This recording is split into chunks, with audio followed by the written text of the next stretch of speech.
dearest participant. I am Rosma, and I feel so grateful today being the moderator of Dr. Ibrar session in short course series 3. In this session, Dr. Ibrar will share and discuss about digital literacy in social science. And I'm quite sure actually most of the participants have been familiar with his name.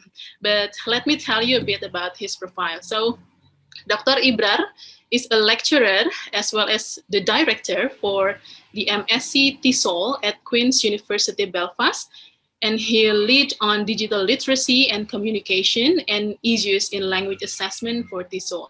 He also contributes to MRES social research methods on the module social science research. And much of his research is at the intersections of applied linguistics, literacy studies, and higher education. And he has active research interest in writing and literacy as a social practice, digital literacies, and contemporary digital epistemologies. He received his PhD from the University of Leeds, funded by ESRC for a thesis which investigated the impact of cyberspace and digital media on the literacy practices for adult learners. Prior to this, he was employed at the University of Bradford in a project management capacity on a GISC-funded learning innovation project. But he has not always worked in universities. His career began in community learning and further education, where he taught on and managed adult ESOL and literacy courses. He is also member of trustee and governing council for the Society for Research into Higher Education, executive editor for the journal Teaching in Higher Education, co-convener of the SRH's Digital University Network, editorial board member of the journal Post Digital Science and Education by Springer. He often conducts visiting professor activities at Diponegoro University and Sultan Ageng Tirtayasa University. Both are in Indonesia, so that's why I guess Dr. Ibrar is so closely tied to Indonesia. All right, the first part will be presentation from Dr. Ibrar, lasts for about 90 minutes. How is it, Dr. Ibrar? Would you like to have some break, about 5 to 10 minutes, perhaps, to have some water later? Yeah, that's a good idea. Maybe halfway through we could have a break. And there are some activities that I've asked people to do in the Google group, so I will unlock the activities that I want people to do during the break. Well, it's not really going to be a break; it's going to be like an interim. Oh yeah, I see. Yeah. If I was mistaken, prior joining the session, the participants have got some questions, some tasks. Oh yeah, so one of them, yes, and then the other one, I'll let me have a look. Yeah, and I'm sure it must be related to things that are going to be discussed today, right? Very much so. Thank you very much, for adding everyone, Yeah, and then after the presentation, then continued with discussion session for about 30 minutes. Participant may leave questions on the chat box, or hopefully later, Dr. Ibrar also don't mind to have question directly from the participants. No problem. Yeah, well, without further ado, let's invite Dr. Ibrar. Hi everybody, good morning or good afternoon. Salamat sore and assalamu alaikum wa rahmatullahi wa barakatuh. It's good to see you. It's good to be back in Untitled. I've visited you several times now, in person and also online. And I have a lot of a strong connection with Indonesia. I've visited so many different universities. I've seen more of Indonesia than some of my own Indonesian students. And so I have a Thai collection and with batik from every single location in Indonesia. I have a tie. I should have worn one today, but unfortunately I didn't get time to put it on. So it's good to be connected to you and to resuming some activities that I've done with you in the past. It's good to see you grow as well as an institution. When I came, you had a very quaint-looking campus, a very beautiful one. Now you've got a new one, which is even more beautiful. And I've seen some of your staff grow and develop through our connection at Queen's. So it's good to see you grow and develop as an institution, and I'm very pleased to see that. So Rosmani has said, I'm the director of the TESOL program at Queen's. My work is often interdisciplinary and transdisciplinary, working in terms of what happens online and how people use digital technologies. It can lead you down all sorts of inquiries, down all sorts of lines of inquiry. And so, yes, just yesterday, all day, all afternoon, I was in an event that I organized about the epistemology of deceit, how lies, fake news, and deception online occur. That work actually originated from my interest in digital literacy. And that developed into examining how people interact, how people interact with information online, and how that information integrates into their belief system about the world, and what that means for the world. So once you open the door into digital literacy and digital practice as an area of research, there are so many things that you could be exposed to, and you shouldn't really confine yourself to one discipline. Of course, I'm an applied linguist by training, so I use tools from my discipline: linguistics, discourse analysis, linguistic ethnography, etc. But where I go in terms of topic, that can be in any discipline. So hopefully through these next two lessons with you over from today and the day after tomorrow, hopefully I will help you open that door into that kind of inquiry, and that can lead down all sorts of things, interesting roads for you, intellectually, academically, etc. Okay, so I'm just going to start sharing my screen, if that's okay. Sharing my window. Let's have a look.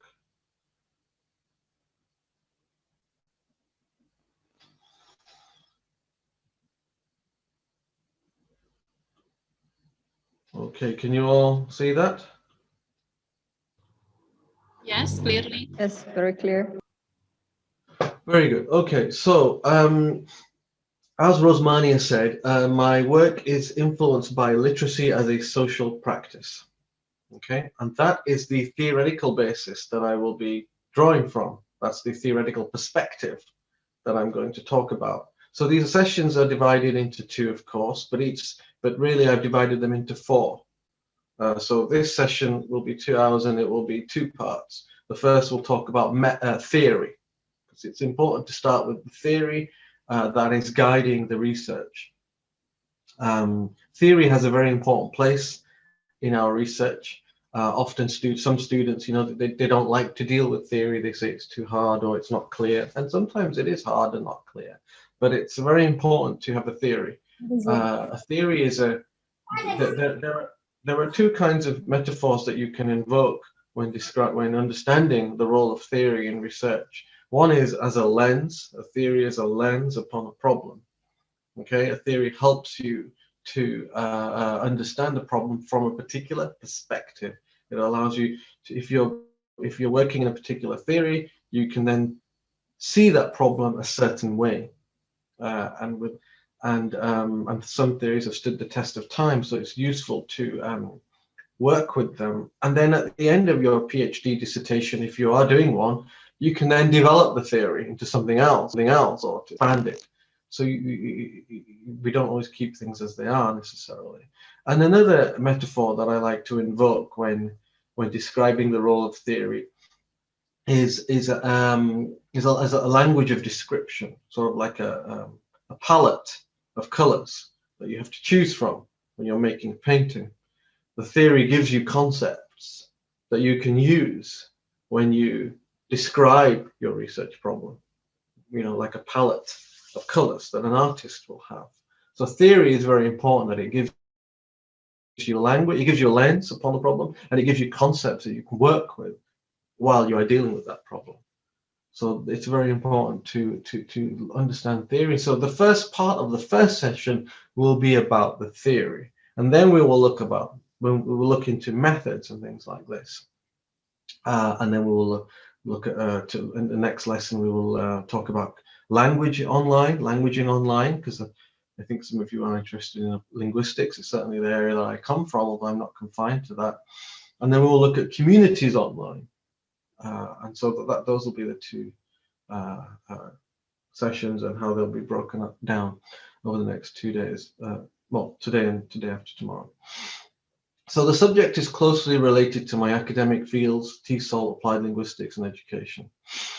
And that's why I've called this literacy, technology and society, because they're three very closely connected things which stimulate a lot of debate, both now and historically, and three things which are connected to the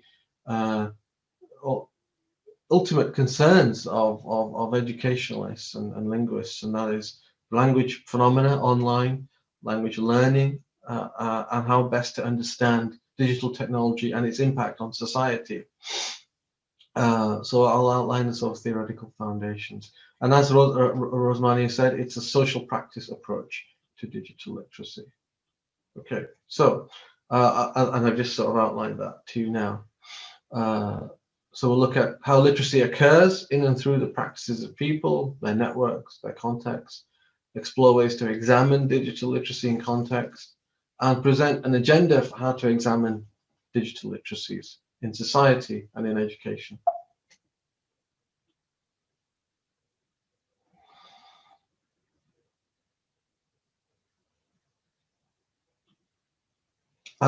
Well, I hope you did some of the readings. We will go to the Google group later, and we will look at some of your responses. And also, I will want you to complete further responses in relation to these readings that you've been given.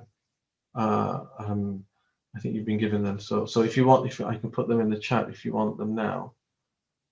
See if I can put that in. And there's a link to my book, which an extract of it.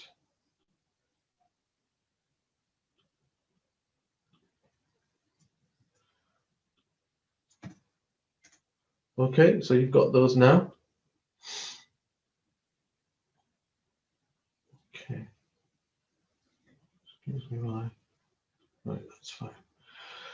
Okay, so I've asked you to undertake some preliminary readings for the lesson. These are important readings, and it would be good for you to undertake the online activities when we get round to it in the Google group.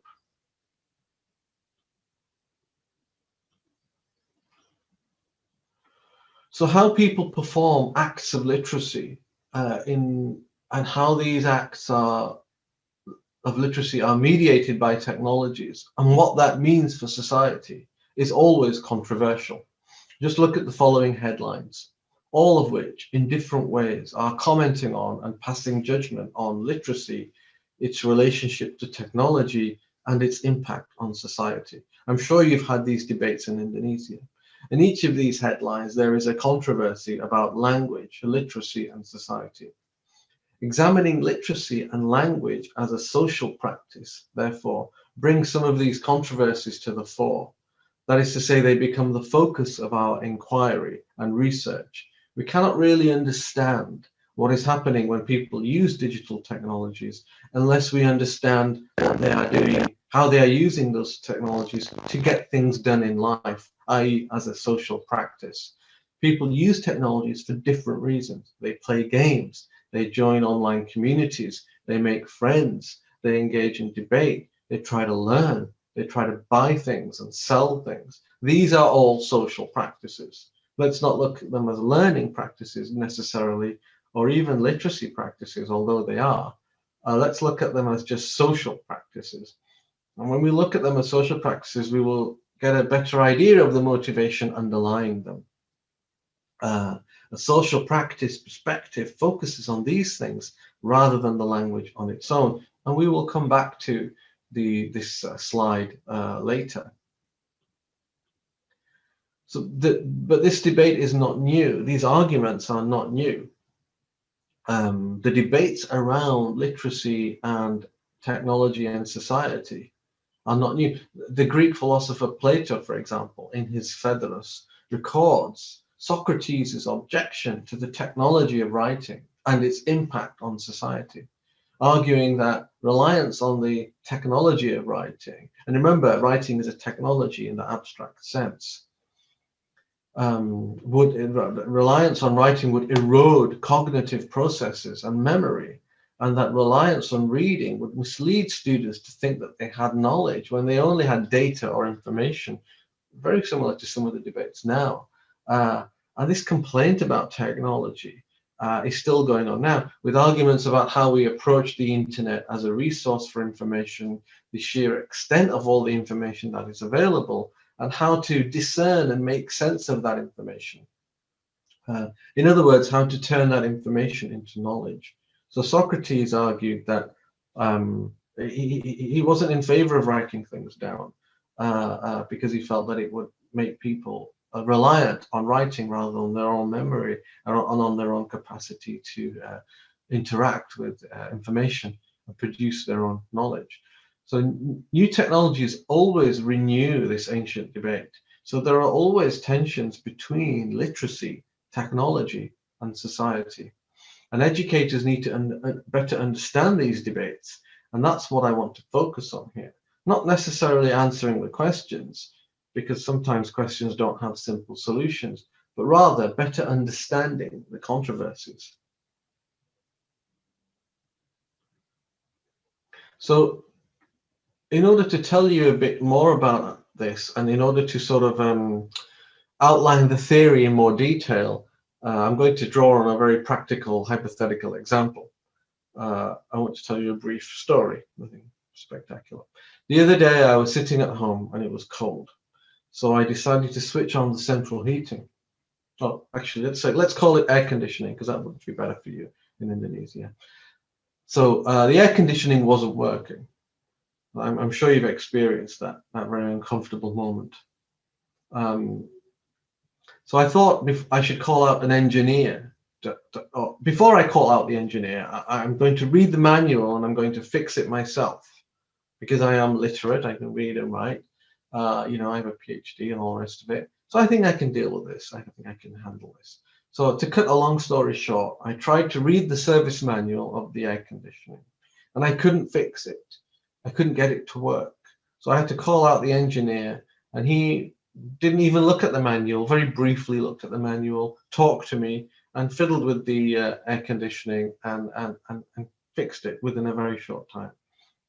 So as I switched on the air conditioning, got cool, and started my work, I began to think about what this means, what had just happened, and what this means for literacy, and what resources the engineer is drawing from, and how these resources relate to literacy, how these literacies of the engineer have a history within their job, within their vocation, within his particular employment, and how these literacy practices emerge, these literacies, acts of writing and reading, emerge when the engineer interacts with the manual and the air conditioning, and that there is a cultural history that I have not experienced. Even though I can read and write, I'm not experiencing the social practice of the engineer and the kind of cultural history that comes from his reading and writing. I don't belong to his community. I'm not part of the work of engineers. And those literacy and writing and reading practices, and also numerical practices, wouldn't exist without those material objects. They wouldn't exist without those history. They wouldn't exist without those communities. All of those things keep the engineers' literacy practices specific to them and keep them going and reproduce them.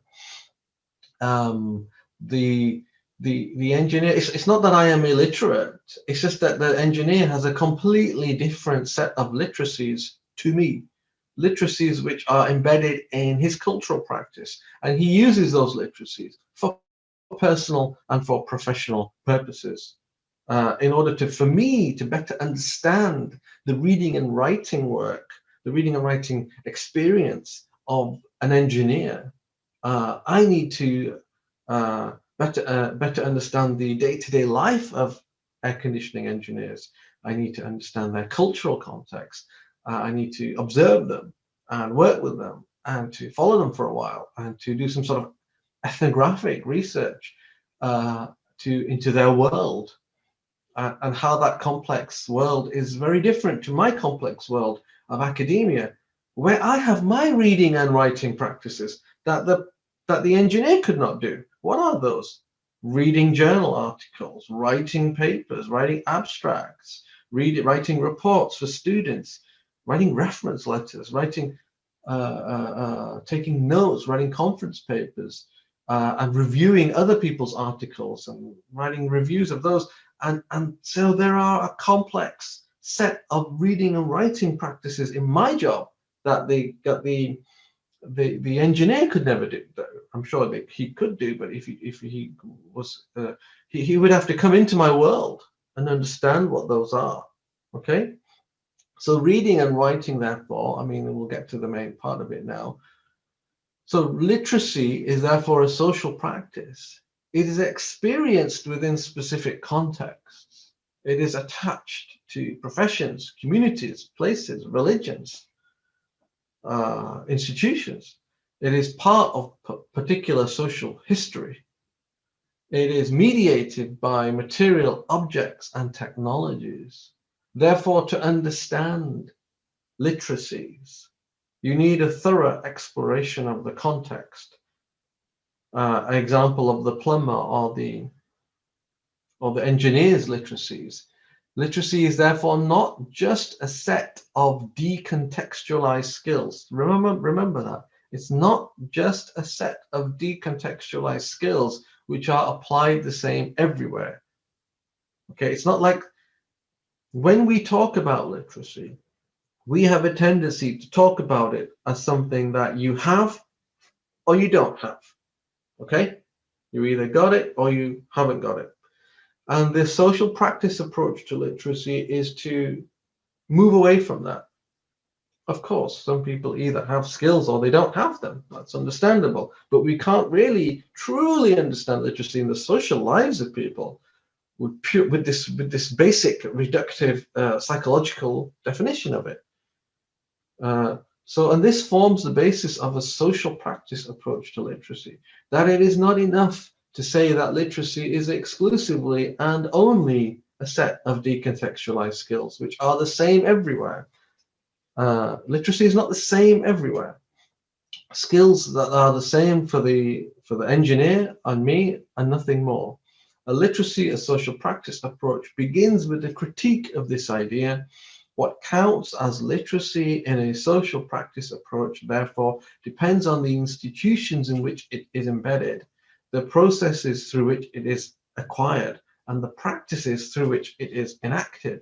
It is a matter of literacies rather than a singular literacy. Literacy is always connected to social order, to a value system, and then to engage with literacy becomes a social inquiry. Okay, it becomes a social inquiry, and we will look at some examples of that now.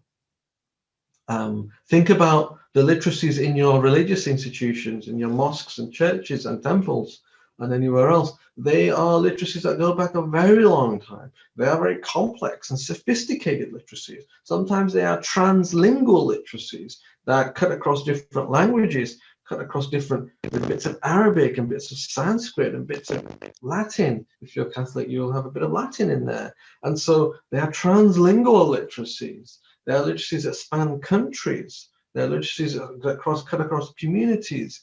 And sometimes people are illiterate, right? Quote unquote. But really, when you get to know them, you find that they do very sophisticated things with technology. And I will get to some of that shortly. When I started teaching, I was as the person introducing said, I started teaching in community contexts in the north of England, which is where I'm from. And I was teaching people who were illiterate, formally, educationally defined as illiterate. And And so I remember sort of being a literacy teacher and English as a second language teacher to these people. And it was very, it was a very tough job, actually. It was one of the toughest jobs I ever did. And I remember that during the break times, between the lessons, right, during the break times, that they would go on the computers and do things. Now, this was before smartphones, although people had mobile phones. And so if you wanted to use the internet, you had to use the computer, right? And I remember them doing really interesting and important things on the computers. Now, I know these people were illiterate, right? I mean, they had trouble doing things in the lessons. They couldn't, they couldn't put words together. It was very difficult. But when I saw them on the computers, I saw them, buying and selling things on eBay, right?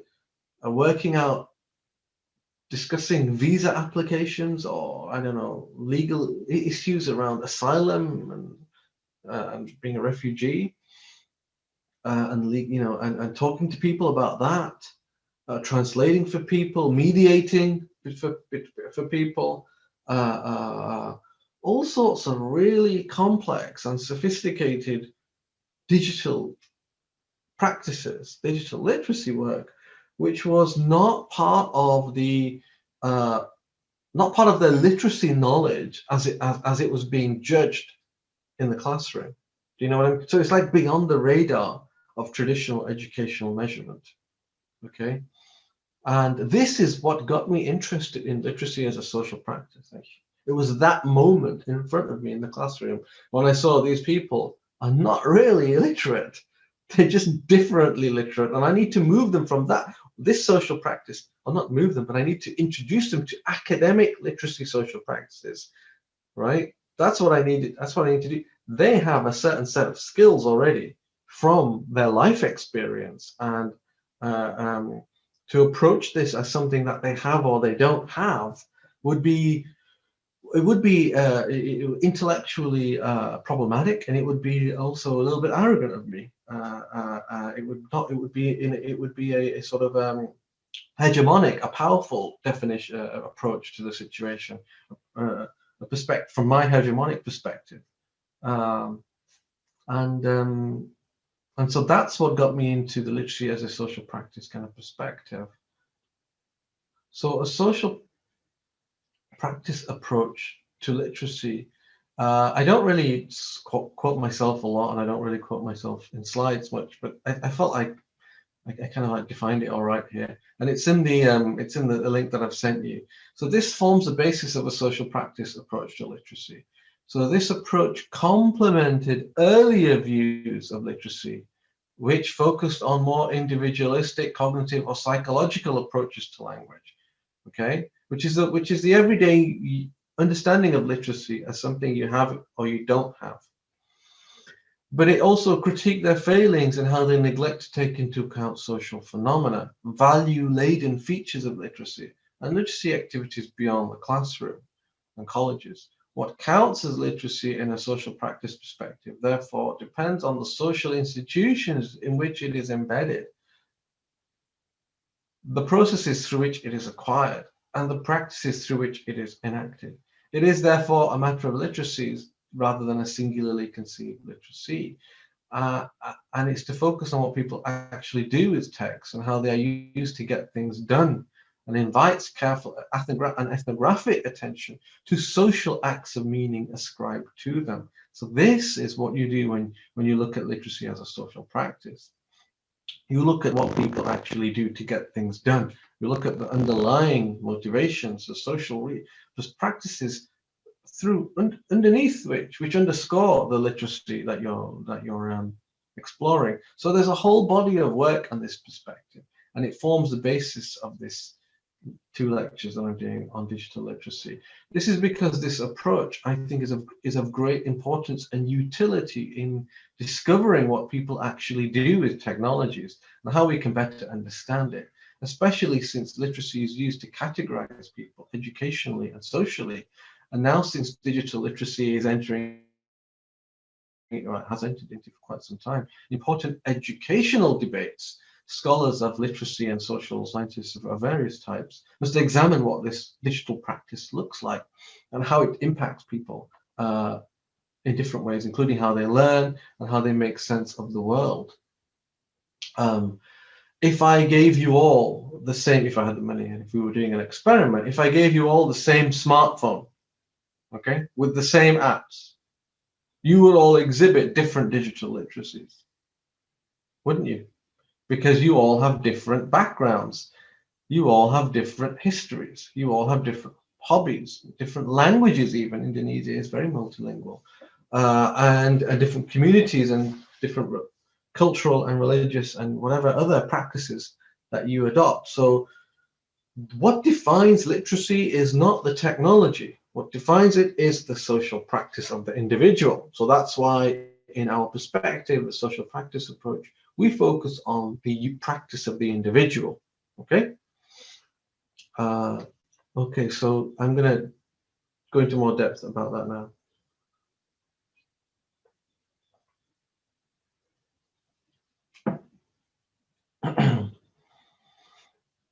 So one of the most important works in this approach to literacy, or one of the most fascinating ethnographies in this area, is the work of the late anthropologist Brian Street.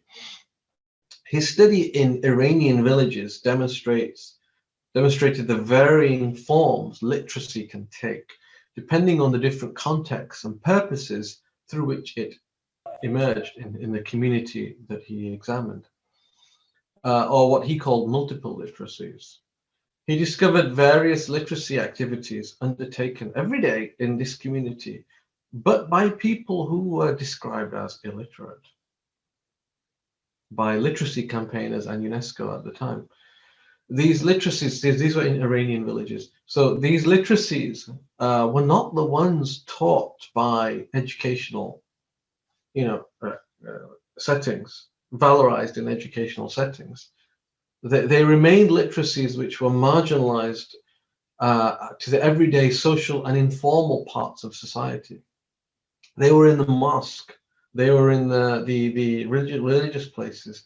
They were also very deeply held religious practice, poetic literacies that were contained in the religious practices and also cultural practices of people that went back, sometimes thousands of years in Iran. There was a lot of complexity and sophistication in how they were performed, how they were handled, and how these literacies were passed on. Again, these literacies were not deemed as proper literacies from a dominant and normative perspective. And this led Brian Street to reflect that if complex variations in literacy are evident in a small locale, such as in his study, and were decidedly shaped by external agencies like state education and literacy projects, that this might also be the case for literacy in the UK when he came back to the UK. So he started looking at people in who are formally designated as illiterate in England upon his return. So Brian Street's understanding was new at the time, and part of a social turn actually in linguistics and in other areas of thought, which stimulates literacy researchers to be more sensitive to the richness, variety, and complexity of everyday literacy, especially amongst those people who are classified as illiterate. Such classifications, Street argues, are based on a version of literacy which is ideological. So he presented the autonomous model of literacy. Now, literacy is a technical skill, autonomous, which means independent from social acts. Okay, so this is the the sort of like everyday common sort of understanding that some people have of literacy. And he presented the ideological model of literacy, that actually literacy is always embedded in socially constructed epistemological principles. It's not independent of that, or it's embedded in that. And so we were, the social practice approach to literacy works in the ideological model. Okay. Another useful to know about the book in this area is the work of David Barton and Mary Hamilton, which I'm at Lancaster University, and I've worked with David and Mary, and it's a very, very, very good book, as well as their other work. So David Barton and Mary Hamilton, their work was meant to challenge the discourses of literacy that are dominant and simplifying. Like Brian Street, they believed in achieving this through ethnographic methods. They had 3 goals in this project: to explore literacy as a method of sense making, to examine literacy's relationship to quality of life, and the intentional and purposeful ethnographic methods they employed allowed them to achieve these goals. And so they looked at literacy in one community and examined it very ethnographically. And so they came to the conclusion that, in fact, that they outlined these points to conceptualize literacy in relation to their research. So for scholars of literacy studies, like myself, literacy is primarily a socio-political construct rather than a purely linguistic one. Okay, so that's one of the main takeaways. And the following tenets of Barton and Hamilton help us to conceptualize literacy in this way: that literacy is best understood as a set of social practices. These can be inferred from events which are mediated by texts.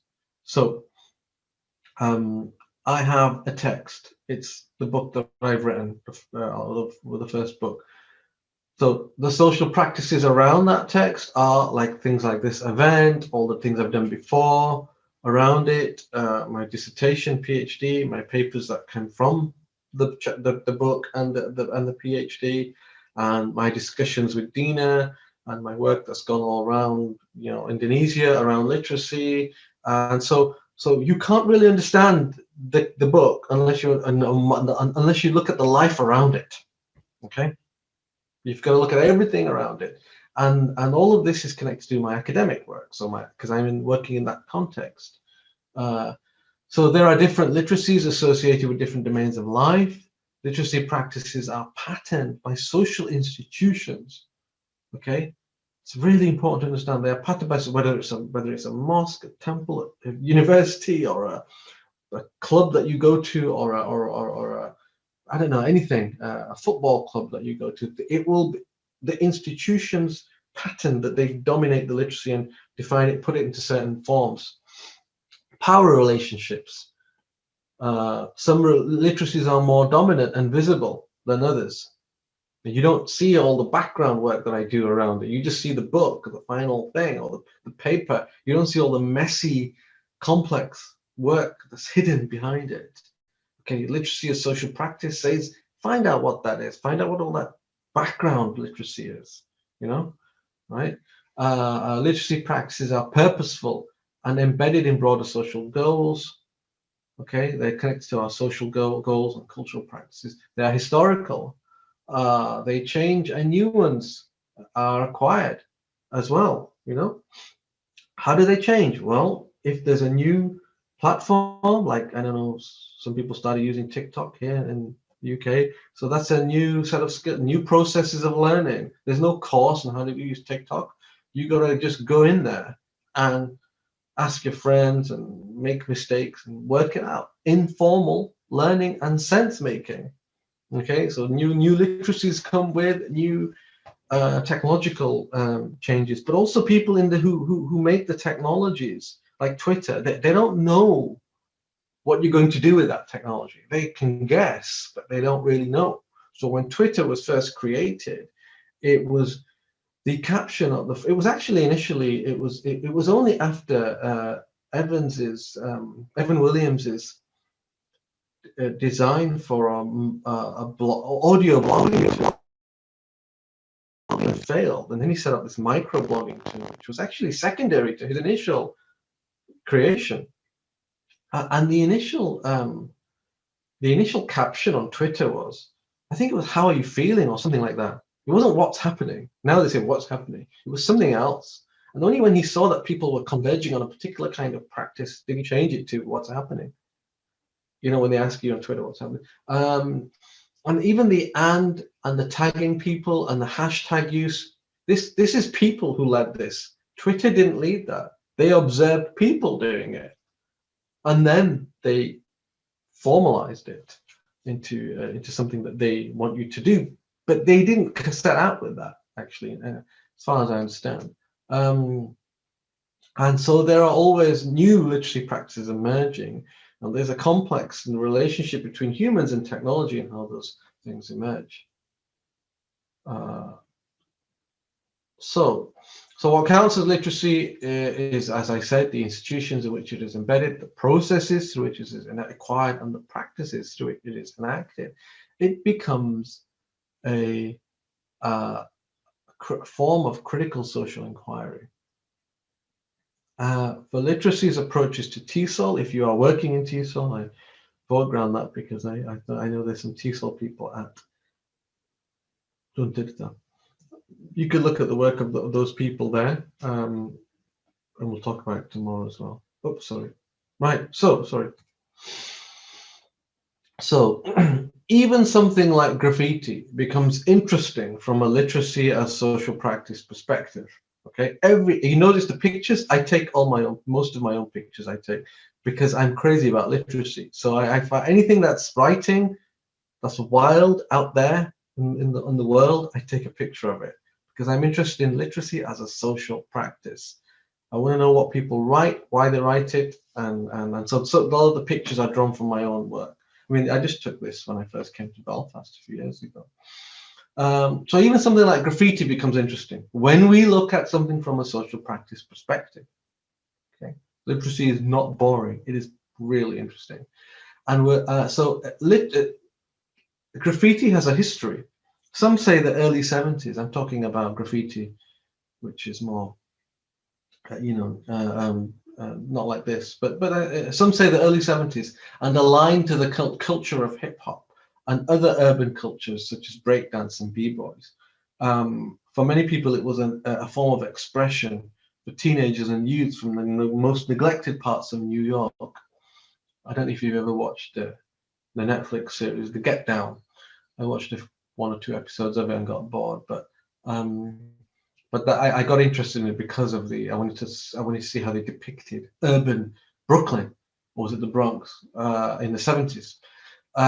So you cannot look at any literacy activity without looking at how issues of culture, community, power, and status are involved in that act of literacy. Okay, you cannot look at any act of literacy without looking at how issues of culture, community, and power permeate that act of literacy. Think about academic literacy. There are issues of exclusion. There are issues of culture that you're not part of, or you may be part of, or that you're increasingly part of. Power, status, all of these things are involved in an act of literacy. You can't divorce them. So in this example here, it's we see the literacy practice of graffiti, if you want to call it that, occurring on the wall in Belfast. This is an act of literacy that is so obviously connected to politics, protest, ideology, exclusion, and other social practices. Without knowledge of this, our understanding of the act of writing is futile. It's one-dimensional, isn't it?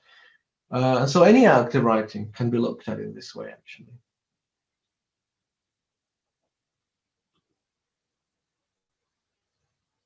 So when it comes to researching literacy as a social practice, I will move on to that now, but I just want to ask if anyone's got any questions, you want to put them in the chat about what I've said so far.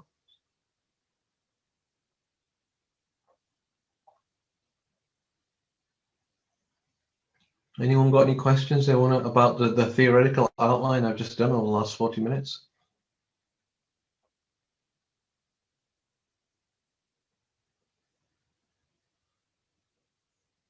Any questions?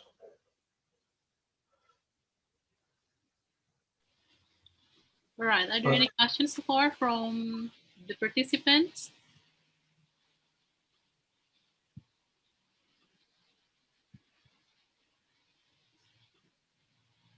Not yet. Okay. Okay, right. So when it comes to researching literacy as a social practice, typically researchers have observed or recorded particular literacy events at the site of research, and then try to understand the wider value system, or we can call discursive framings and social practices around that literacy activity. So people have tended to call this literacy events as an empirical unit of analysis. And I will give you examples of that, how I've done that now. And then they sort of draw out from that the other aspects around that active literacy. So if we look at, do you remember this slide? After we've gone through all of this theory now, let's go back to these controversies and disparities. How can this approach that I've just outlined to you, how can it tell us more about digital literacies in these headlines? How have I used this understanding and approach to inform my own understanding of digital literacy, to uncover, explore, and to theorize it? Well, in the same way that Brian Street and others set out to uncover and understand the literacies of different communities and the very complex and sophisticated literacies of different communities, and to contrast those practices against a normative definition of literacy in education or policy. Well, in the same way, some of my work, I try to do the same thing. And these headlines are a very useful way into problems. Headlines are a very useful way into any problem, actually. Although headlines can often be, especially in the British press, quite, they can exaggerate an issue and be quite, problematic. So in each of these headlines, there is a crisis narrative surrounding literacy, its relationship to technology, and what that means for society. And as I said to you earlier, this debate is not new. For centuries, people have been arguing like this about technology and its impact on society and writing and literacy. So how could we investigate the problem of digital literacy just by looking at these headlines?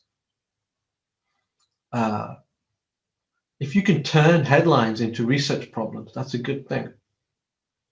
But don't be turning research problems into headlines. Don't do it the other way around. But so don't sensationalize it. But if you can turn headlines into research problems, that would be interesting. So are tablets, computers harming our children's ability to read? That's a research problem, right? You could have a research problem, a research project around that, around the impact of tablet computers and reading. Okay. Google and Facebook and Google make lies as pretty as truth, right? I mean, there's a research problem. I mean, something that we've looked at is how lies occur online, how deception occurs online, how Google and how Facebook and Google, they sometimes facilitate the spread of lies and deception, and how people make judgments about what is credible, what is valid, what is true. How do people actually make these judgments? That's a research problem. It's a research problem affecting Indonesia, from what I heard. You have some legislation very recently in your country about fake news, and I think even a lecturer was arrested. Is that right, or something? Yeah, for spreading fake news. So teachers are having to work harder to find lessons that distract students from the digital mind swamp. What does it mean by the digital mind swamps? What does that mean? What's a swamp? Like, you're just stuck, aren't you? You can't move. Yeah, drowning. So, submerged, swamped. The digital mind swamp is basically too much information and too much distraction from that people have. They're submerged, they're swamped in information and digital activity. So you could do that's a research problem there, looking at how teachers are having to work with students who are completely and utterly digitally swamped. Is fake news fooling kids? New report says yes. And so there's a research problem there. There's research that can be done there. Sometimes when people have problems deciding what to do for their dissertation, I tell them to look at headlines and to extrapolate research problems, research questions, and research issues from sensationalized headlines. Aziz has a question here. He says, can you provide specific examples of the literacy associated with social, political, or cultural context? Every literacy is associated with social, political, or cultural context. Or I don't need to provide an example. Well, I did. I provided the graffiti example, but the actual point that I was making is that every literacy, every single act of literacy, is associated with social and cultural context, possibly even political too. Okay, right. So when we adopt a literacy as a social practice perspective, we are focusing on research, critique, and pedagogy. So in each of those headlines, there was a crisis narrative surrounding literacy, its relationship to technology, and what that means for society and education. So what do we need to do? We need to find out what's happening. So we need to collect data. We need to do research in order to better understand those digital practices. Okay. Then we need to engage in critical questioning, because there is often a presupposed proper, quote unquote, way of doing literacy and languaging, and who benefits from this view. Okay. And so that's critical questioning. Who benefits from the dominant view? And then there are issues, challenges, and opportunities for educationalists, whether you're a language educator or not. So that we have to engage in sort of pedagogic implications, discuss pedagogic implications around that. And so this is usually what happens when we adopt a particular approach here. So what I want to do now is I'm going to unlock the I'll move on to the technobiographies that you all did before, but I want to do the response to the reading now on the Google group. Has everyone been added to it? It does. Yeah, it has been, the participant has been added to the Google group. So, oh, very good. So I've this is the link to the Google group where I want you to write your responses. That I've now unlocked this.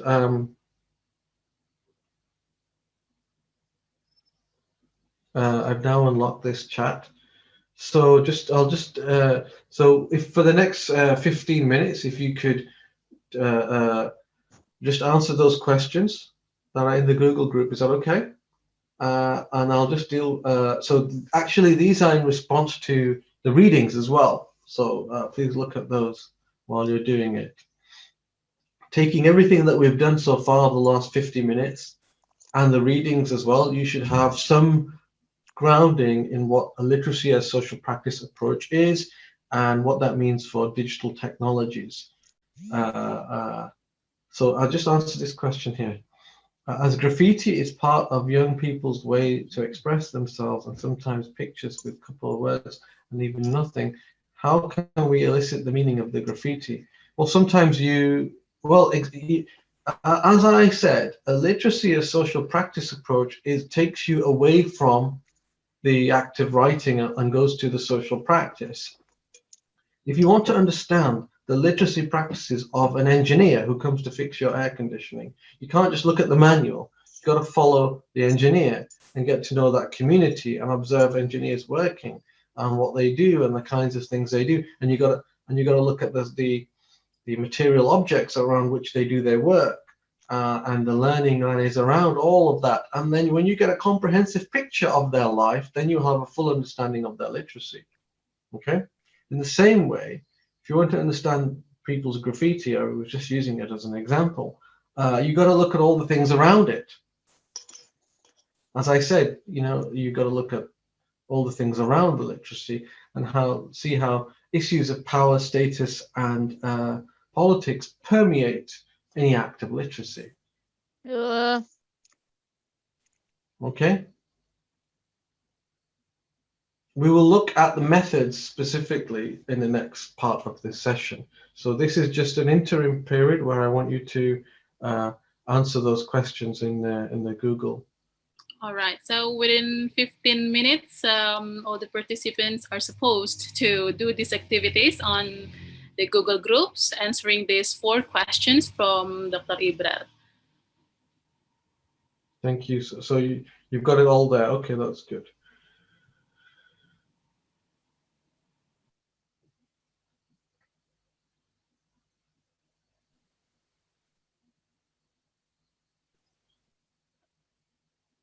So I'm just checking if people are replying.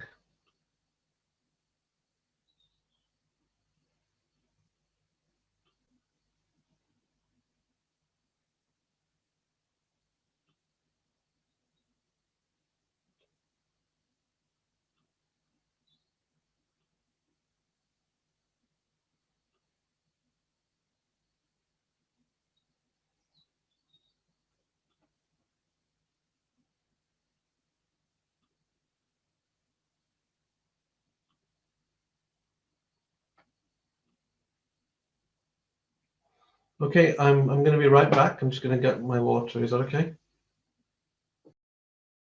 All right. Please complete your questions. I really want to see. I will go back to the other questions that you've answered already because they're very interesting. But first, I just want to know that you've got the foundations right. You know. Okay. Yeah.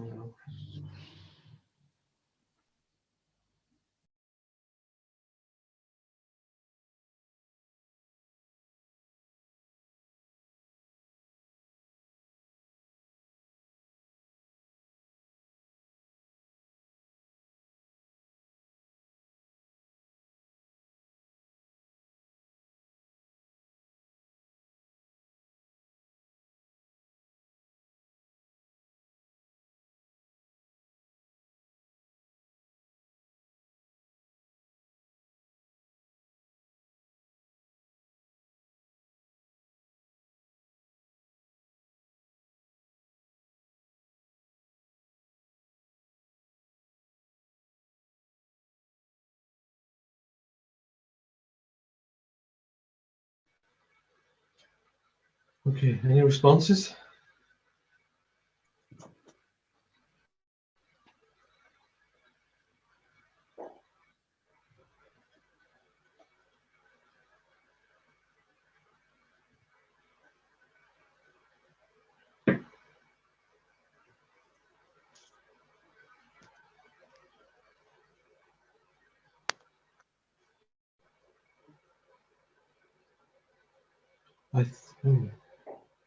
I wonder if they need approving.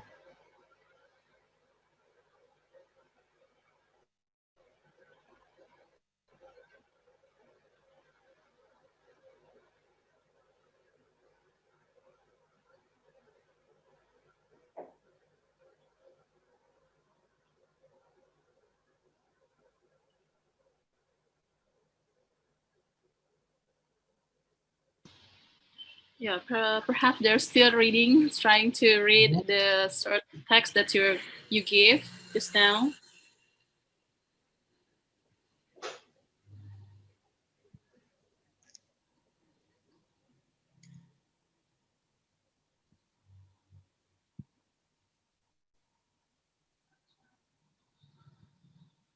So everybody who is a member can post. Okay, there's no moderation.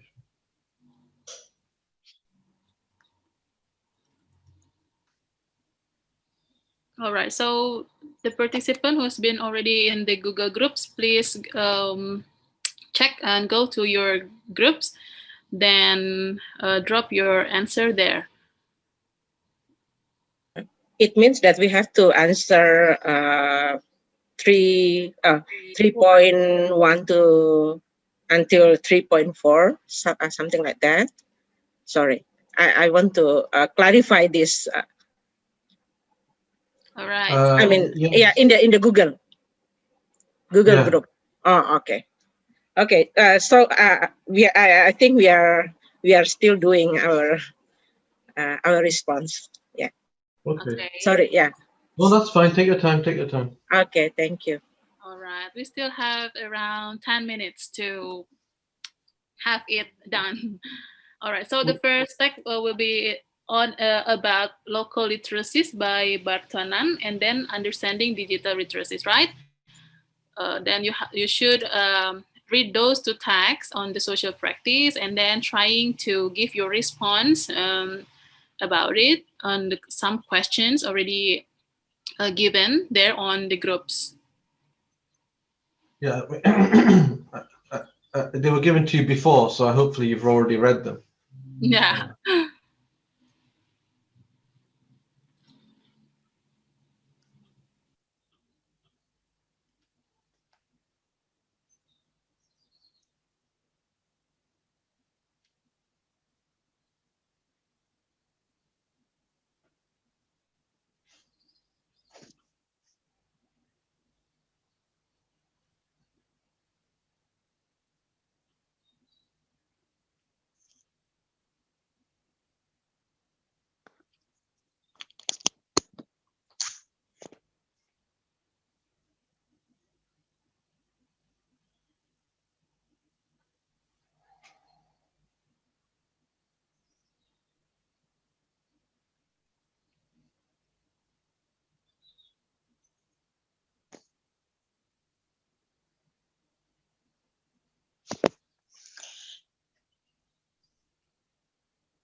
Okay, have we got any responses?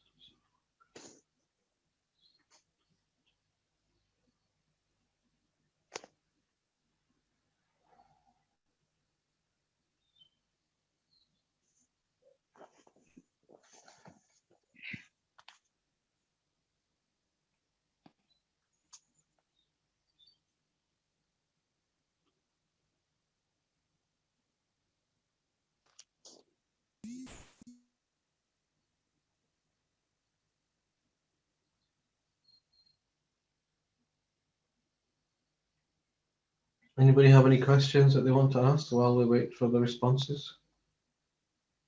I think maybe everybody's responses will come at the same time.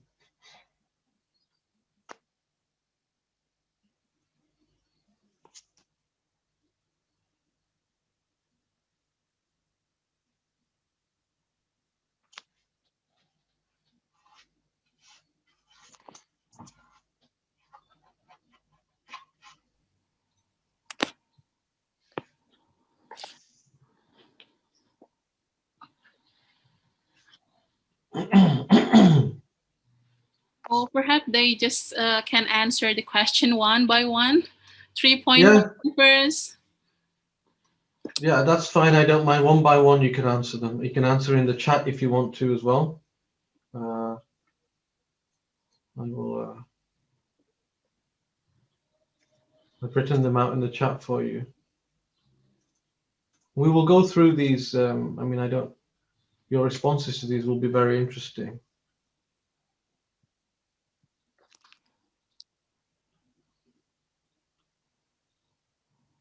Oh, here we go. We've got some responses now.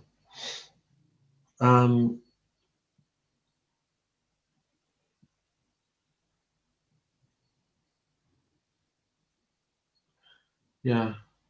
So you can see one of them there. If you refresh the page.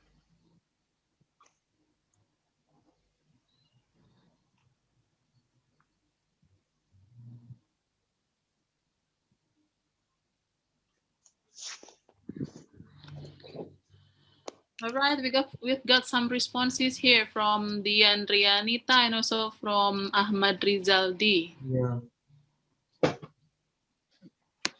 So Dina's talking about the how digital technology allows us to use language creatively. I mean, increasingly now, digital technologies allow you to switch keyboards very easily, so you can switch language. So we're seeing a lot of language mixing now more than before. Traditionally, in institutions, value literacy and language are separate. So you have French in one class, English in another, and Arabic in another class. But in the life of people, people are very translingual. People like to mix things when they speak. And so technologies allow for that mixing to happen in a multimodal way. So we have translanguaging taking place, which is where people use their entire linguistic repertoire as one united body of language, one united sort of system of language. Sorry, and then you also have pictures and emojis, and they are also part of the language. So people are using everything as one collective. I mean, people have always done this actually, but we're seeing it manifested in digital technologies because the technologies allow us to do that. Whereas in the past, you use one language at a time. Yes. Okay. So what we can do is we can just move on, and I will look at these questions at the end, your responses to them. Every time I do this kind of activity, it's really interesting what people say. People always produce different responses, interesting responses coming through their sort of, which are based on their personal life, on personal experience. One of the reasons why I asked you to do the technobiography, which I will still come to near the end, is that everybody has a different life story with technology. Everybody has a different history with digital technologies, and people bring their histories with them into their use of it. And so one of the best things about this kind of activity is when you look at literacy from a social practice perspective, is that you get people's stories alongside the literacy. You don't just get the literacy on its own. Right, so if I may move on, if you are okay with that. Yes. We can turn to this later. Yeah. It's about examining digital literacy from the ground up. From the ground up means from the perspective of the individual user, okay? From the perspective of the individual user. How that creative language is being used, how social ties are being made, how people are engaging in social practice online, looking at it from the perspective of the individual user, not the perspective of the technology. The perspective of the technology is one small part of the literacy research experience, okay? So let's look at language. I mean, just to reiterate that point, examining digital literacy at the level of subjective user experience takes us away from the prescriptive approach of examining technologies and what they can do for us, what some people call affordances. Because technologies are used differently by different people in different ways. We don't always follow the script that's set for us by the technology companies. And this is important. Obviously, you've all heard of Google, but have you heard of Google Wave? You probably haven't heard of it. About 12 years ago, Google introduced a new product called Google Wave. Okay, there was a big, launch, big conference, and everyone was excited. Even I got excited, and it was nothing. It was boring. Nobody used it. It's dead. Right? Nobody remembers it. And then so people, but Google Docs and Google Drive worked. Okay, but Google Wave didn't work. So technology companies don't really know what's going to work. They don't really know. They engage in a culture of risk. Okay, so don't get involved in the hype too much. Just focus. Do your research based on what people do with technology, and that is the most important thing. That's the most fruitful thing, because what user practice is the most important factor here, even for the technology companies themselves. Not always what technology does, because they don't know what will succeed, what won't. In fact, they have to collect data on user practice themselves. That's why they collect data on you, to inform their own product development. So digital literacy and language learning, or language use rather than language learning, we can extrapolate from learning, from use, learning. So when we look at digital literacy in this way, we can see a number of things that are interesting from a language perspective and from a language learning perspective. And as Dianrita said, we can use language, digital media allows us to use language creatively. And people are doing that. They are using language and communicating differently, creatively, and autonomously away from their language teachers. So your language teacher isn't here to correct your grammar and say that that's not correct English, or not correct Indonesian, or not correct Arabic, or not correct whatever it might be. So people are just, expressing themselves as they wish to be, as they wish to express themselves. And this is often related to the communities that people are part of, okay? And so people create their own code within those communities, and this says a lot about identity. So have you heard of the one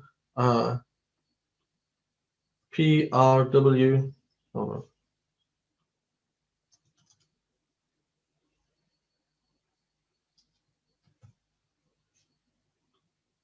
Sorry, it's just autocorrect.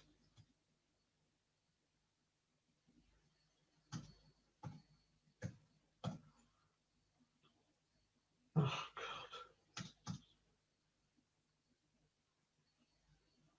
God. Yeah. Have you seen that one? Yeah. It means parents watching talk to you later, right? So people in digital context will use language in creative ways that is only specific for their group, okay? So other people can't see it, right? Or if they see it, they can't understand it. And all of us in different ways do this with our communities, in our friendship group, in our WhatsApp group. So people are using and communicating in differently, autonomously, they're specific to their community, to their friendship group, to their family group, whatever it might be. Digital media allows this kind of creativity that you can't get in other situations. So people's active participation in social networks provides opportunities to observe and learn language. So we can observe people's participation and observe people behaving globally. So we have global, local, and then glocal, and we will look at some examples of these actually probably tomorrow. Well, not tomorrow, sorry, on Friday. So you have global. We have a global identity online. We have our local identity. We're Indonesians. We're from Barton province or wherever it might be, and then we represent and express ourselves globally. So I have a PhD student, and she's looking at Chinese students in the UK. And on one of her questions on her questionnaire, it's broken into so many different types. How do you write your username on social media? Is it a Western name, or is it a Chinese name? Is it a Western name written in Western letters, or is it in Chinese characters, or is it a Chinese name written in Latin Roman letters, or is it or is it just a nickname, or is it a emoji, or is it and so how to say your name online becomes about 8 questions, and you have to tick the ones that apply to you. It's not as simple as what is your name online. Just that one question has to be broken down into 8 sub questions, because there are so many different ways people write their username. Okay, and that the choices people make about even small linguistic things like your username, we haven't even got to the posts and the text yet. We have to break. There are so many things to bear in mind there, that these are global people and local people expressing themselves globally. And so there are many decisions taking place at the level of the individual as they express themselves online. We will talk about this in the next lesson, actually. So there's a lot going on. There's a lot of learning going on. I had a student just last year, and she is a Chinese student who is part of a Korean K-pop artist's fan site, where she translates the lyrics from Korean to Chinese. And so this has allowed her to engage in an immense amount of language learning that would not have happened in the classroom. Okay, there's fan subs where fans write subtitles for shows. I mean, I watched a Turkish show last year, and I had to go to a fan sub site to get the subtitles, because Netflix and British TV didn't buy into the show. So I am now getting access to Turkish television that I would never have had access to before, thanks to these particular groups there, and the amount of linguistic knowledge and learning taking place in these online communities is far removed from the learning taking place in the classroom. Arguably, it's more advanced in some ways. Diane Rianita says, I'm conducting research on online forum, which is based on a fandom, such as Korean drama. During my research, I find out that they use their own registers of language. Diane Rianita, you can, if the moderator allows, you can come in and describe your research to us if you want for a couple of minutes. Is that okay? Is that if you'd like to? Yeah. Okay. Thanks, Dr. Bhatt. Actually, I'm doing research on online forum based on, as I told you before, in Korean drama. My data is the thread of the netizen, the thread of the fans, and I can identify that in some extent they use a certain term which refer on the drama terminology, for example, well, we have to know about the drama itself, and they not only use the word handsome or whatever, but only can be known among the fans.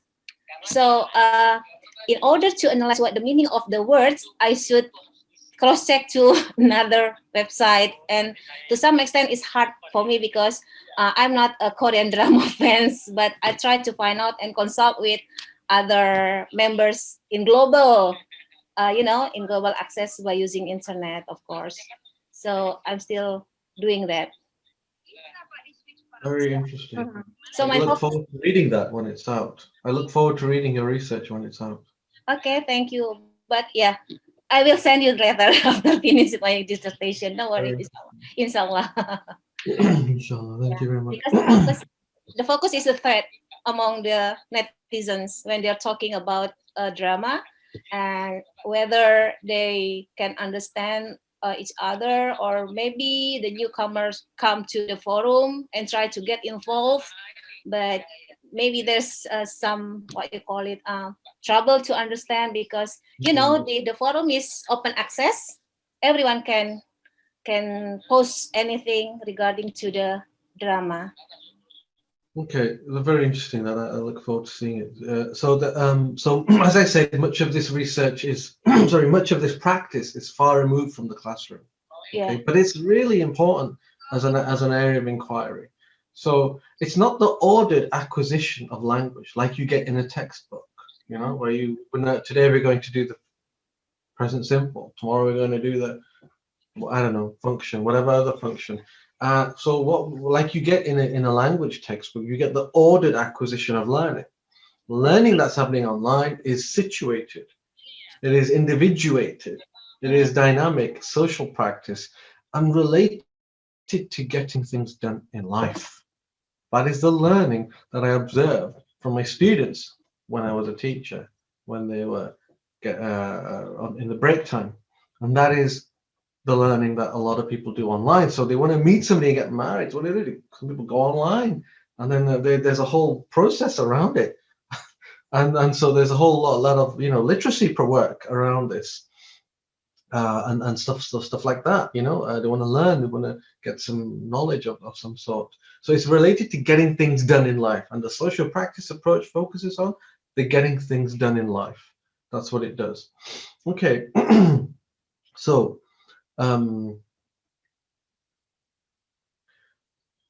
very good, Ika. Ika is saying she's still trying to respond to the questions. We can return to them near the end if you like. I'm trying to respond. For me, digital media are changing in line with how people survive in their life, how they need to solve their problems in life, how they learn many things to reach their dreams.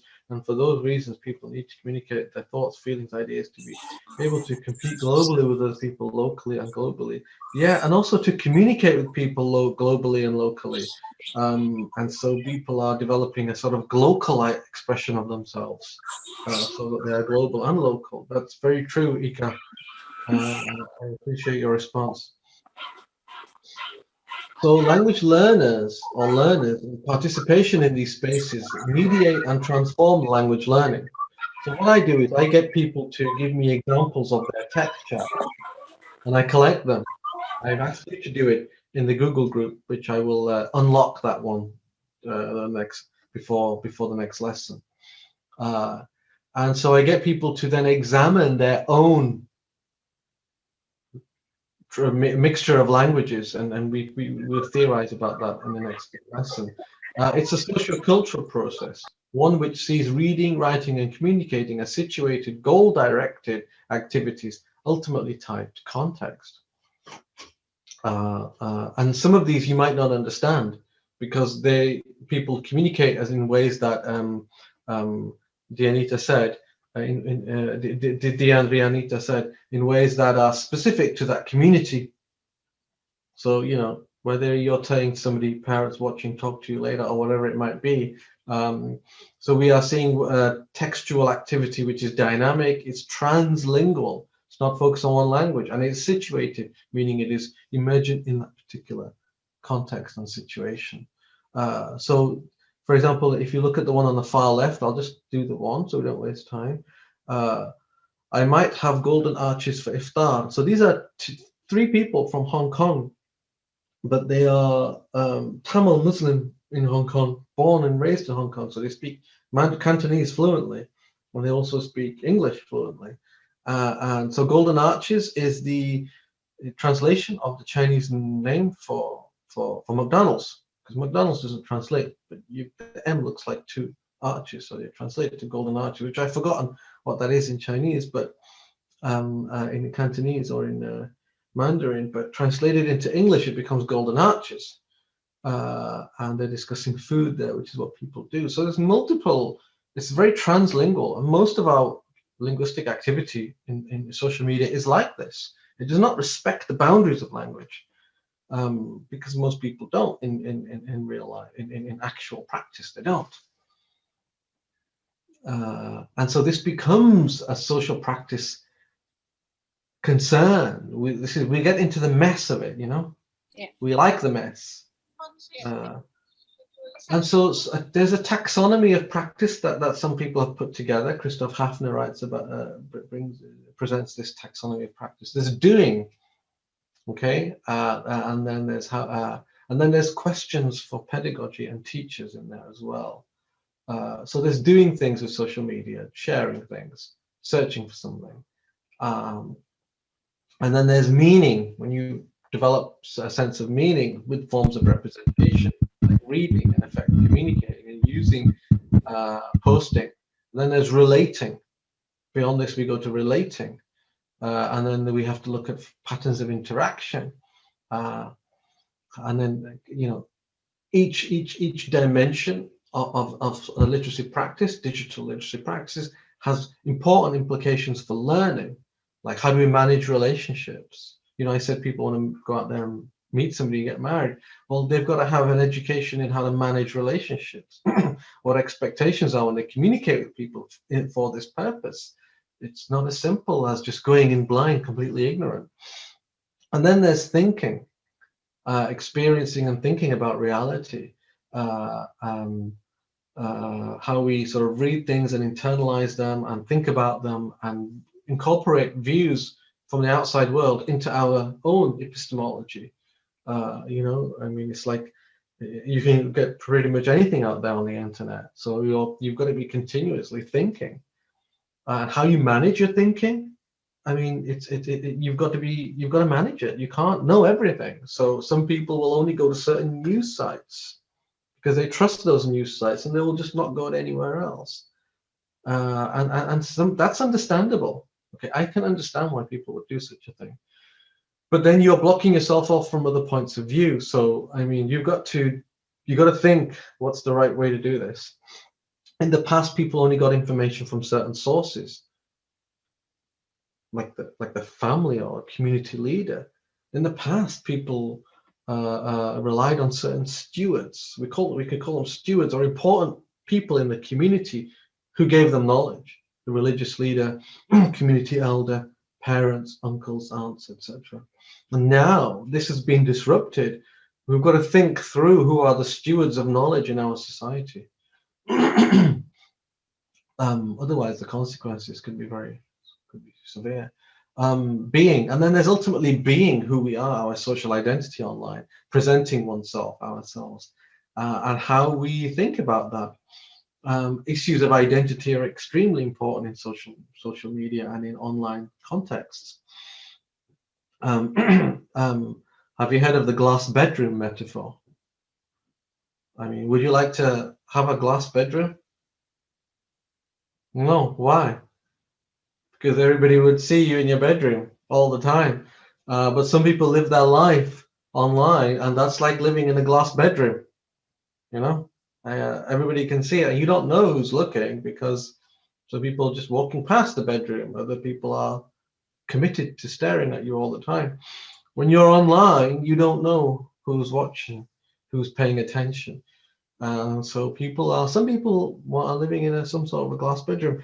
I mean, I think people make decisions about which aspect of their identity they want to reveal, and what the boundary, the making of a boundary around your life, how people do that, how they make those decisions, is another aspect of social practice that we can look at. And there are increasing, you know, a number of scholarly outputs and guidance on in social sciences and educational research and in applied linguistics around researching new digital literacies in light of all the things that I've just said. So we'll move on to methods now. Okay, we won't spend too long on this, but we've talked a lot about theory, but I wanted to get this right. That's why. So discovering people's subjective experience with digital technology is vital to our understanding of digital literacy. It's vital for us to gain insight into people's feelings, their habits, their practices with digital technology, and to use that as a basis for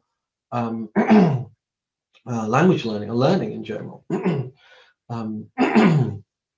So exploring people's digital technology practices, we can look at habits of use with digital technologies, how they use it, what their habits are. We can look at networks, how they make networks in their lives, how they connect with people and their friends and their family. We can look at what apps they use. We can look at digital literacy policies and frameworks that might exist in colleges and universities.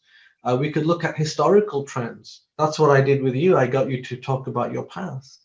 The technobiography is a very interesting interview method, and I used an extract of that in the Google group, which you responded to very well. Thank you. It's really fascinating how you get to know somebody's history with digital technology. Different people provide different responses.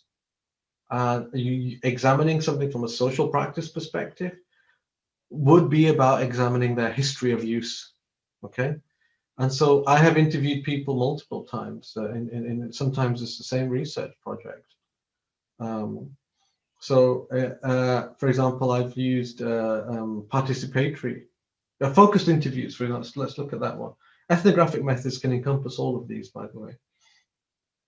Ethnography in Greek means, that comes from two root words, ethnos and graphos, which means stories of people. Ethnos means people, graphos means stories.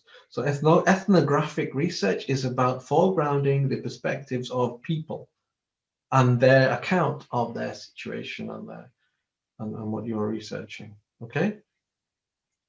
And literacy as a social practice tends to favor ethnographic research. Okay, for the reasons I've outlined in depth so far. So I have used technobiographic interviews in my research. I'm looking at your responses now, and I think that they're really fascinating. I always like to ask people about their backgrounds with digital technologies because they tell us so much about their practice that you simply just don't have the, you couldn't know otherwise. I've used walk around interviews where I walked around with the participant or around the campus and around the computer suite and around to find out where they work and what is their physical relationship with the technologies. Okay, in the university area. I have used a diary interview where I get them to record every single time they used their phone and the computer from the morning till the evening, or sometimes for 2 days, and then we have an interview. So a focused interview can be focused on anything, and it's important to perhaps repeat the method or repeat the interview with a different focus. Okay. I have used participatory methods when I get this I interview the participants as they're making something. I'll show you a picture of that. I've used multi-dimensional screen recording. Okay, where I've recorded the screen of the participant and a video as they're doing their work online. I'll show you a picture of that too. I've used self-tracking apps where I got the participants, I got them to install an app on their machine which allowed them to track, which tracked every time they used different technologies and for how long and for what time of the day, and it produced data about their digital practices. I've got, and I've also used, you can use auto-ethnography where you get people, where you can write about your own digital practices, and surveys describing and talking about use of technology. So a technobiography is what I asked you to do, and that sort of has origins in feminist research actually, and then moved into sort of digital literacy and language online. The method focuses on personal practices, online representations of the self, phases of change and over time in your life, different domains of life, how you connect with people in different situations, different habits of use, and personal and prescribed use. So there are many, many ways of researching different dimensions to digital practice in a person's life. And often one interview is not enough and one research method isn't enough. I just want to, just going back here. So when I used participatory methods, I got the participants to make a Venn diagram of home, work, and college, and they had to draw and write all the different digital practices that they use at home, work, and college, and some of them overlap. So that was a participatory interview where they would make something as part of the interview.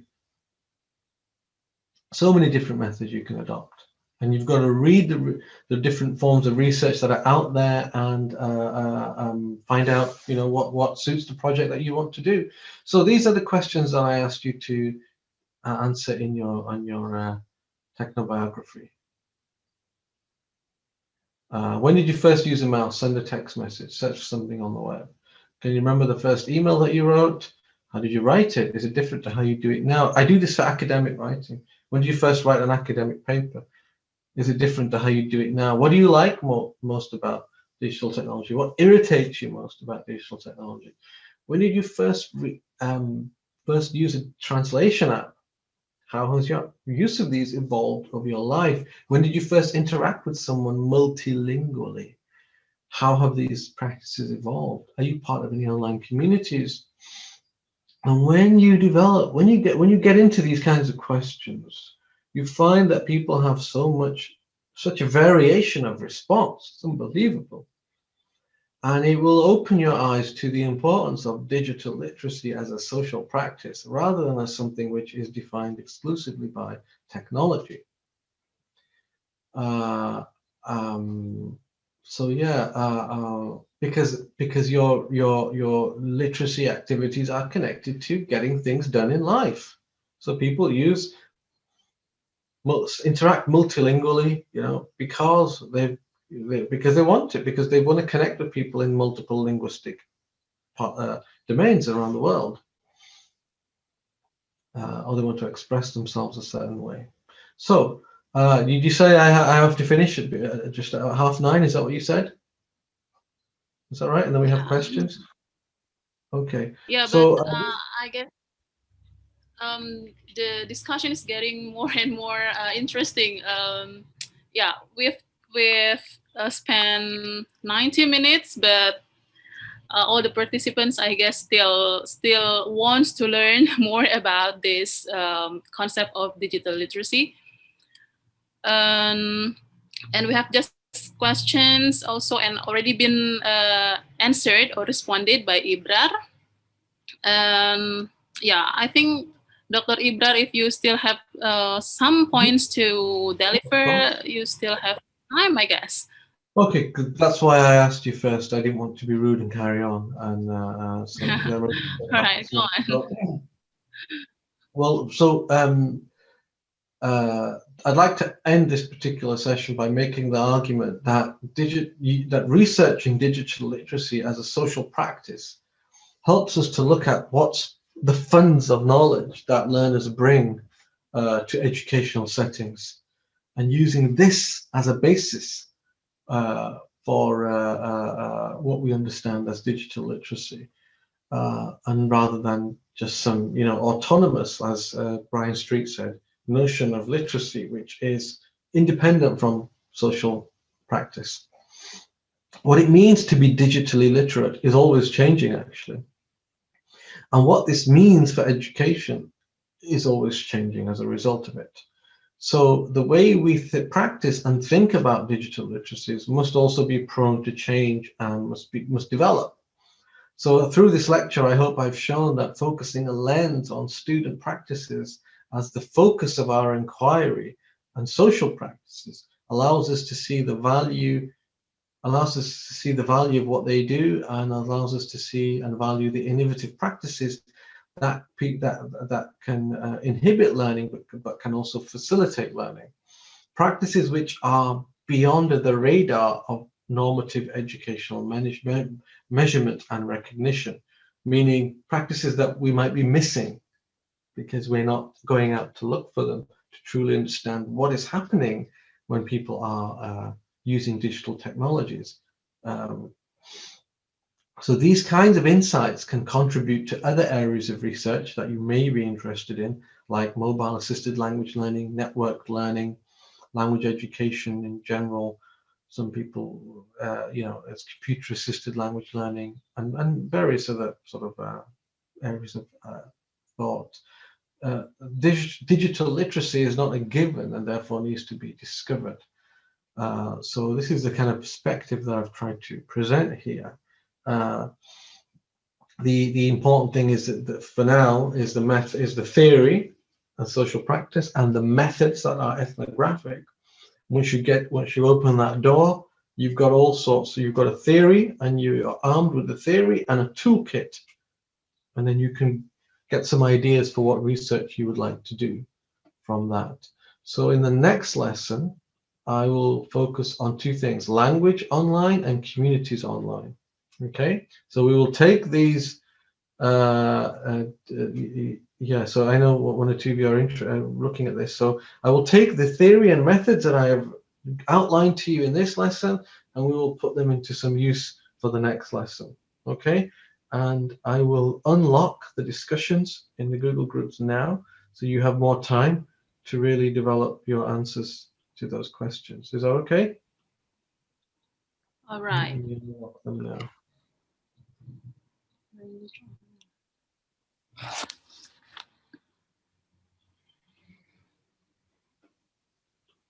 Here we go. So you got more time now. And you can still carry on responding to the other points on the technobiography if you want to, because I only got 7 responses and there's 200 people registered. So come on, where's the 193 people? Yeah. So yeah. Okay. So any questions, please ask me in relation to what we talked about. All right. Yeah, thank you very much, Dr. Ibrar. Yeah, dearest participant, have you got some questions so far? Probably I can pick one of you to ask question directly to our tutor today. Please raise your hand. It's such a rare chance to discuss directly with Dr. Ibrar. I don't know if you use Twitter, but people have a discussion on there sometimes, and it's good to make a discussion, to ask questions and get answers there as well. So, is Twitter big in Indonesia? Yeah. All right. Can I ask a question? Budian again. Okay, Budian. So because your research is on literacy, right? So yeah, you may just online community actually. I'm interested in online community, but yeah, it's nice to meet you, Prof. Bhatt. I want to ask you about the method that we can use in order to analyze online forum. Okay, there are 2 types of in my as far as I know that in order to analyze online forum, we can join the forum or we can just observe the forum. Okay, if we do both kind of activity, can we say that it's a kind of ethnography method or observation? It would be if you're doing participant observation, that's the classic ethnographic method, where you're involved in the community. It would depend on how long it's for. I mean, there's a difference between research being an ethnography or it being just ethnographic. Okay. So ethnography comes from anthropology, and you know, to do a proper ethnography, you've got to be in the field for quite some time. Yeah. People so I don't know how long you're planning to be immersed in this particular online community. How many months possibly? Well, actually, I joined the community since 2015. Wow. Right, okay. But unfortunately, I only joined the communication in certain forum. I mean, you know, this is the kind of forum we talk about every. We talk about drama, any title of drama, and then you can join the conversation or you can looking only. Okay, you don't have to talk, but you can just observe the communication in the forum. So can I say that I conduct ethnographic observation, or I just, well, I don't know. Well, I mean, there are different frameworks here. You can talk about online ethnography, collective ethnography. So you've got to read the literature and find out what methodologically is right for you. Or if you're going down the ethnography route, there are different permutations of ethnography, different versions and theories around how it's carried out in an online context. So I'm in cyber ethnographic then, kind of that. Yeah, there's a book called Digital Methods in the Social Sciences. You could have a look at that. There's so many other ones out there as well. Researching. Are you based in applied linguistics? Yes. Okay, right. So with linguistic ethnography, you could look at researching language and social media by Ruth, David Barton, Johnny Unger. They have a chapter on ethnography in digital environments in that book. Yeah, because you got to read literature and find out where you are and what would be the right methods for you. You've also got to look at practically what you can do, what's possible, and you've got to look at your research questions, and you've got to find the right balance between all of these things. Okay. Yeah, because it could be that you can't do a full ethnography online. You might be doing that. In which case, you'll be doing a combination of mixed method, field notes in the of your engagement in the community, your own reflections of your own engagement in the community. There'll be screenshots. There could possibly even be screen recordings. There could be interviews with participants. How you rationalize your methods is very, very important. If you imagine the ethnographic toolkit as a toolkit, well, which tools from the toolkit are you going to use? You can't just say I'm doing an online ethnography. That's the methodology. What methods are you using? Are you going to do any discourse analysis, even if it's just light touch of the interactions? You can follow that up with interviews with participants in the community about their involvement in the community. Okay. So many methods, And how about the ethical code there, Prof? If you use the data from the forum, should we ask permission to the? Yeah, you have to ask permission. You can't just go in there and say you're doing research without asking. Because it's a controversial issue about the ethical. Because if you access publicly, you don't need. I read you don't need permission, or if it's closed, what do you think about that? Usually, if it's public, you still need to inform them that you've collected, because they are under the assumption that people are that you're not collecting data about them. So it's good to just inform them. It's courtesy. It's just better practice. There are ethical guidelines for people doing online research. Please consult the relevant authoritative ones. BERA has some, I think, British Association, British Educational Research Association, and there are others. Okay. Yeah, actually, there's still, well, I'm still in doubt about that, because some of people say that as long as you can access publicly, it doesn't need. Yeah. As long as you've thought about it, you've developed. Yeah. You're following the ethical guidelines wherever they may. Yes. Yes. Okay. Thank you, Prof. Thank you. All right, Ibu Dia, and hopefully your research runs well. All right, and we've got some other question. How significant does digital literacy bring us being self-regulated ones or have metacognition awareness? How significant? Can you just explain that question? I don't understand, because you could clarify what they mean. How to say? Bu Rosma, excuse me, you can directly talk to Ibu Ika, or Ibu Ika can directly ask. Yeah, Ika, if you want to just explain your question. Oh yeah, Ibu Ika. Ibu Ika, would you ask directly to Ibrar your question?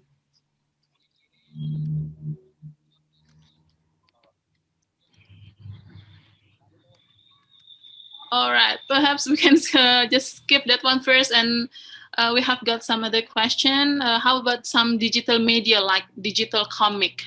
Nowadays, digital comics are really developed and become part of our social culture, right? Yeah, I guess our students at their age like to to do something digitally, activities, reading comics, digital comics, and also is it become part of social? Sorry, what's that? Who's talking? Excuse me, who's talking?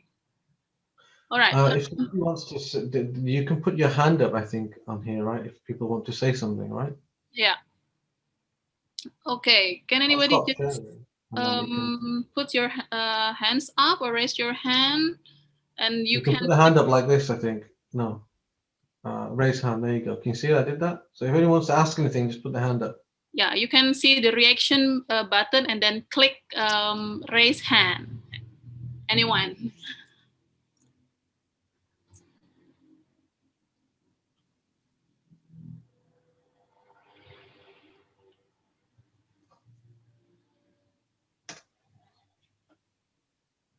Anyone? Does Ika want to ask a question? Ask the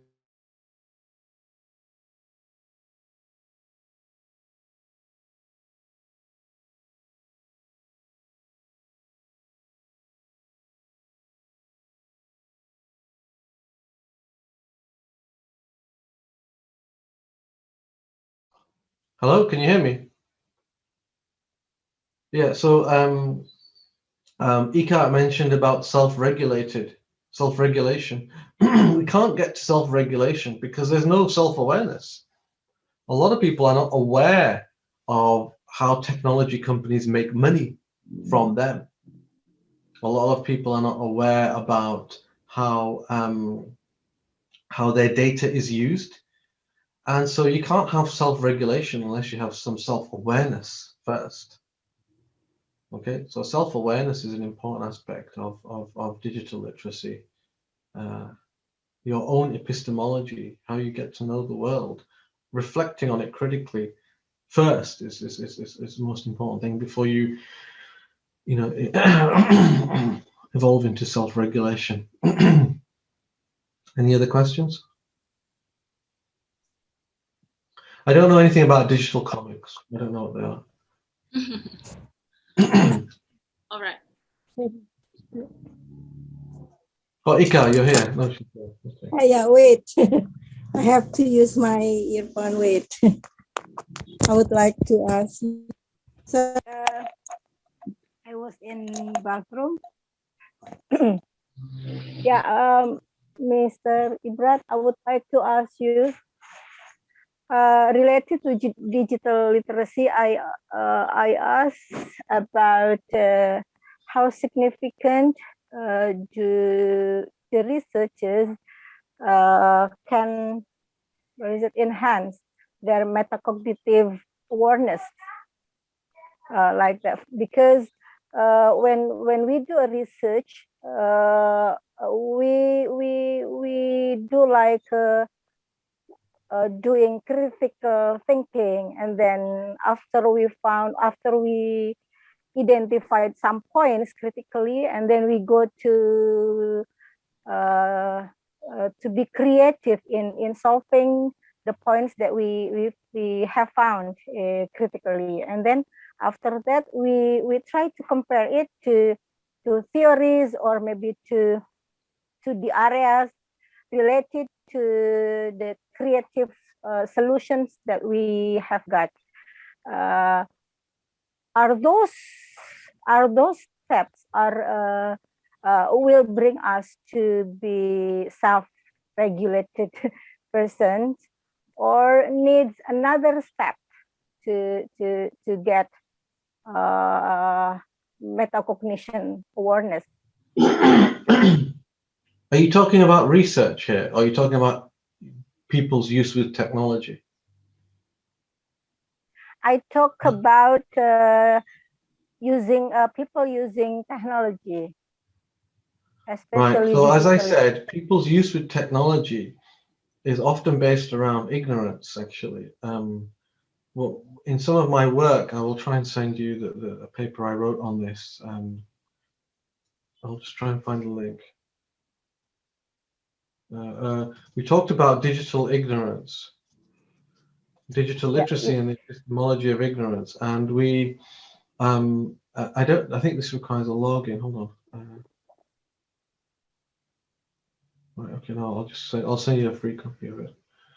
So this is a paper that we wrote about our self-awareness.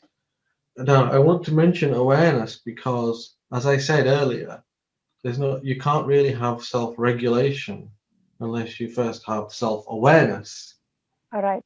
Okay. Now, there's a really interesting study called the Digital Attitudes Report, where where they examined people's attitudes with technology. Most people don't read the terms and conditions when they sign up to Google or anything. Most people don't know how technology companies make money. Most people don't know that their data is being used and sold. Most people don't know that. When you don't know something, what's it called? It's called ignorance, right? So we call it digital ignorance. And in this paper, we call it digital ignorance. And we examine it philosophically, but we do it through the data. Okay. So maybe we need to come back from self-regulation and just talk about self-awareness first, because self-regulation cannot be possible unless there is some self-awareness. All right. So we compare to self-awareness with self-ignorance, like that, related to digital literacy. Absolutely. Digital literacy should be based around self-awareness, not on competency. Yes. Thank you. Because I a little bit confused related to competence and then also the literacy of digital one. Thank you. All right, thank you, Ibu Ika, and also Dr. Ibrar. And I guess we're running out time. It's already 16:54, and we only have about 5 minutes left. Today I think everybody should complete the activities and the readings. That'll keep you busy. They're really interesting. So the participants should complete the activities on Google Groups on technobiography, right? And then also on after reading tasks. Okay, so today Dr. Ibrar has presented the theory and concept of literacy, and then digital literacy, and then digital literacy and language learning. And perhaps the next meeting he will let us know how to do the methods in doing digital literacy research. Either in ethnography or in the focus interview, participatory method, or another method that he has already mentioned just now. And if you don't mind, Dr. Ibrar, what is our plan for the next session? Still have some activities to do, like it's in the Google group. All right, check the Google group. Yeah. So the two things. Well, I mean, you can complete the things that you're supposed to do for this lesson. All right. And then there's the affinity spaces and Padlet on translanguaging that you can add to. Okay. So I guess that's the end of our session today, and we're about to meet again 2 days ahead. But before closing the session, can all participants just turn your video on and give your thumbs up by clicking the reaction button? Please check your reaction button at the top, at the bottom, at the bottom of your screen. Okay, give your reaction, please, anyone. You may give your thumbs, your heart to Dr. Ibrar. All right, anyone? Very good. Please click the reaction button, and we'll have a screenshot. 1, 2, 3. All right. Thank you very much. Thank you. All right. Once again, thank you very much, Dr. Ibrar, and also all the international office team. And can't wait to see you on Friday. See you. Bye-bye. Wassalamualaikum warahmatullahi wabarakatuh. Waalaikumsalam warahmatullahi wabarakatuh. Thank you very much, Ibu Rosmania Rima, and thank you very much, Dr. Ibrar Bhatt. Looking forward to the second sessions on Friday. Okay, and thank you also to Ibu Dian Rianita for a very attentive participations. Okay, I'll see you guys all on Friday. Assalamualaikum warahmatullahi wabarakatuh. Waalaikumsalam Waalaikumsalam warahmatullahi wabarakatuh.